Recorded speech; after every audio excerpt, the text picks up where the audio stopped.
नमस्कार, मी श्वेता अंकले. तरुण भारतच्या न्यूज बुलेटिनमध्ये आपल्या सर्वांचे स्वागत. आता पाहूया ठळक घडामोडी. पंचमसाली समाजाचा 2A मध्ये समावेश करावा यासाठी लढा सुरू आहे. नुकत्याच झालेल्या अधिवेशनात या मागणीसाठी केलेल्या पंचमसाली आंदोलकांवर पोलिसांनी लाठी हल्ला केला होता. सरकारने हे आंदोलन मोडीत काढले होते. समाजाला राजकीय बळकटी देण्यासाठी 16 जानेवारीपासून ग्रामपंचायत, तालुका पंचायत आणि जिल्हा स्तरावर जनतेच्या दरबारात जाणार आहे, अशी माहिती कुडल संगम पीठाचे श्री बसवजे मृत्युंजय स्वामी यांनी पत्रकार परिषदेत दिली. कित्येक वर्षांपासून लिंगायत समाजाला 2A मध्ये आरक्षण द्यावं अशी मागणी सुरू आहे. हा लढा आता अधिक तीव्र करण्यात आला असून क्रांती लढा म्हणून सुरू ठेवला जाणार आहे. पंचमसाली समाजाचा संघर्ष दडपण्यासाठीच पोलिसांनी आंदोलकांवर लाठीचार्ज केला. या पोलिसांना तातडीने निलंबित करून समाजाला न्याय द्यावा अशी मागणी स्वामीजींनी केली आहे. हिंडलगाव, बेळगाव येथे काल रविवार दिनांक 23 डिसेंबर रोजी हुतात्मा स्मारक या ठिकाणी महाराष्ट्र एकीकरण समितीच्या युवा कार्यकर्त्यांची बैठक पार पडली. बैठकीच्या अध्यक्षस्थानी कोरेगल्ली, शहापूर, बेळगाव येथील ज्येष्ठ पंच व समितीचे ज्येष्ठ नेते शिवाजी हवळनाचे हे होते. या प्रसंगी सुरुवातीला हुतात्म्यांना अभिवादन करून खानापूर युवा समितीचे अध्यक्ष धनंजय पाटील यांनी उपस्थितांचे स्वागत केले आणि सीमा लढ्याला बळकटी देण्यासाठी आणि मध्यवर्ती महाराष्ट्र एकीकरण समितीच्या नेतृत्वाखाली सीमा प्रश्न पुन्हा जोमाने लढवून येत्या काळात तो तातडीने सोडवण्यासाठी युवकांची विस्तृत संघटना व कार्यकारिणी असावी यासाठी बैठक बोलावण्यात आल्याचे सांगण्यात आले. संघटनेच्या अध्यक्षपदी युवा नेते शुभम शेळके, कार्याध्यक्षपदी खानापूर युवा समितीचे अध्यक्ष धनंजय पाटील तर उपाध्यक्षपदी निपाणी युवा समितीचे अध्यक्ष लक्ष्मीकांत पाटील यांची सर्वानुमते निवड करण्यात आली. या दरम्यान अध्यक्ष राजू किणेकर, नगरसेवक शिवाजी मंडोळकर, बसवंत घाटेगस्ती, रामचंद्र कुद्रेमणीकर, संदीप मोरे, मयूर बसरीकट्टी यांच्यासह अनेक युवा कार्यकर्ते, निपाणी युवा समिती कार्यकर्ते आदी उपस्थित होते. केंद्रीय गृहमंत्री अमित शहा यांच्या डॉक्टर बाबासाहेब आंबेडकरांविरोधातील वक्तव्याचा आंबेडकर पॅन्थर संघाने निषेध नोंदवला. जिल्हाधिकाऱ्यांच्या कार्यालयासमोर जोरदार आंदोलन करत माफी मागण्याची मागणी केली.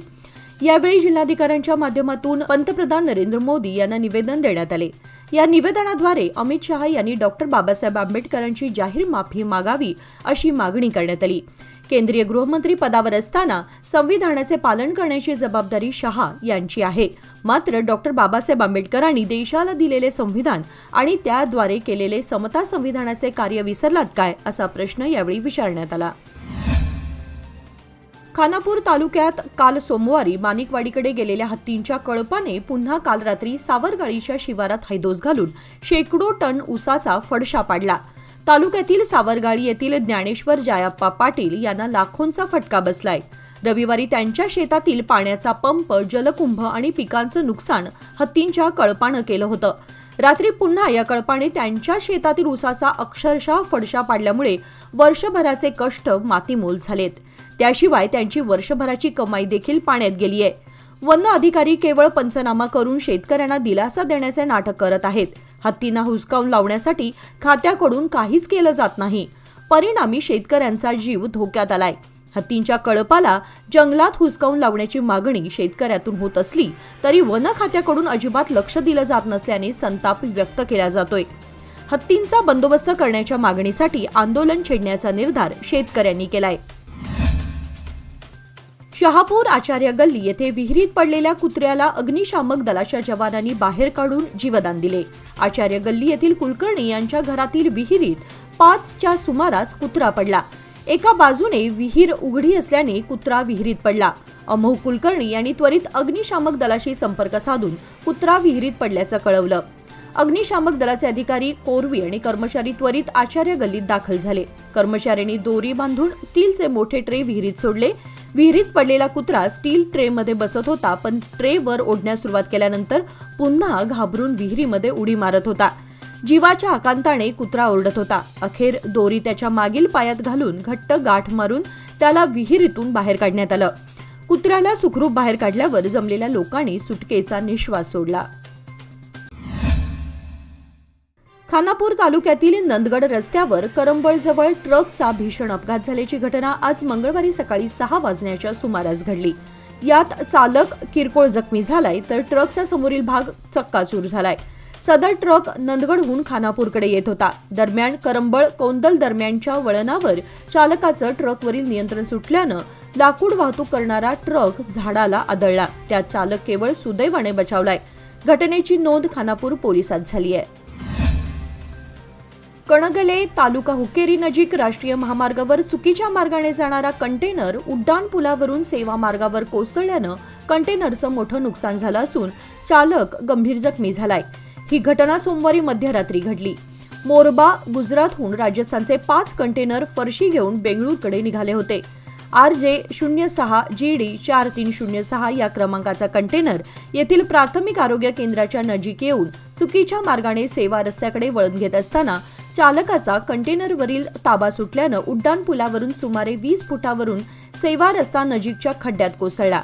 या अपघातात कंटेनरचे सुमारे 10 लाखांचं नुकसान झालं आहे, तर चालक गंभीर जखमी झालाय. या घटनेची संकेश्वर पोलीस ठाण्यात नोंद झाली आहे. चिक्कोडी येथे कार्यरत असलेल्या जिल्हा शिक्षण व प्रशिक्षण संस्था या संस्थेच्या माध्यमातून शिक्षकांना विविध प्रकारचे प्रशिक्षण देण्यासाठी आयोजन केले जाते.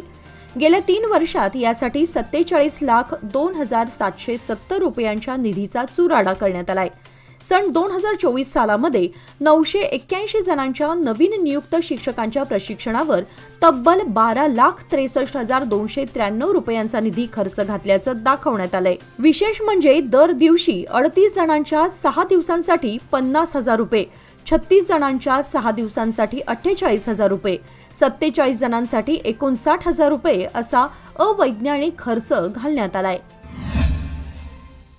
कर्नाटक व महाराष्ट्र या 2 राज्यात ऊसाचं उत्पादन सर्वाधिक घेतलं जातं. या दोन्ही राज्यातील बहुतांशी शेतकऱ्यांची आर्थिक उलाढाल ही ऊस उत्पादनावर अवलंबून आहे. कोल्हापूर व बेळगाव जिल्ह्यात तर उत्पादित केला जाणारा ऊस हा उच्च दर्जाचा मानला जातो. साखर कारखान्यांच्या निर्मितीमुळे या दोन्ही जिल्ह्यात सहकाराला बळकटी प्राप्त झाली आहे. दरम्यान यंदा ऊस लागवडीकडे शेतकऱ्यांचा अधिकचा कल दिसून येत असून शेतकरी लावणीसाठी गडबड करीत असल्याचं चित्र दिसत आहे. यातच अधिकतर शेतकरी रोप लावणीला प्राधान्य देत असल्यानं रोपांची मागणी वाढताना दरही वाढलेत. परिणामी रोपांचा तुटवडा पडताना शेतकरी रोप वाटिकांमध्ये रोपांचे बुकिंग करून रोपांची प्रतीक्षा करीत असल्याचे चित्र पाहायला मिळत आहे. आरोग्य भारती बेळगाव शाखेच्या वतीने अनगोळ बेळगाव येथे माधव सभागृहात साप्ताहिक योग शिबिराचे आयोजन करण्यात आले होते. याची रविवार दिनांक 22 डिसेंबर रोजी सांगता करण्यात आली.